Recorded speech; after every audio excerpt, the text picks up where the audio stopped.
სასაფლაომდე მისასვლელი და შიდა გზების, სასმელი და სარწყავი სისტემის რეაბილიტაცია და სანიაღვრე არხების მოწყობა. რა პრობლემების მოგვარება სურთ ახალციხის მუნიციპალიტეტის სოფლებში ბიუჯეტიდან მათთვის გამოყოფილი თანხით.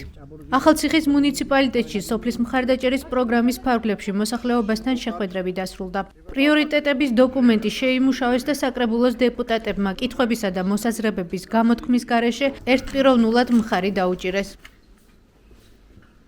ახალციხის მერის მოადგილის ილია ზარდიაშვილის თქმით, სახელმწიფო ბიუჯეტიდან გამოყოფილ 612,000 ლარს ადგილობრივი ბიუჯეტიდან 918,000 ლარი დაემატა და სოფლებზე განსახორციელებელი სამუშაოების შესაბამისად გადანაწილდა.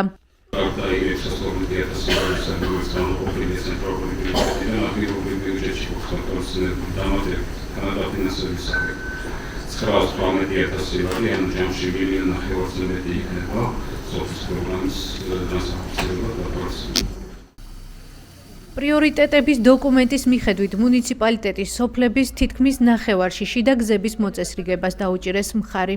7 სოფელში სასმელი და სარწყავი სისტემის რეაბილიტაცია ისურვეს, 6 სოფელში სასაფლაოსთან მისასვლელი გზის რეაბილიტაცია სურთ, 3 სოფელში სანიაღვრე არხების მოწყობა.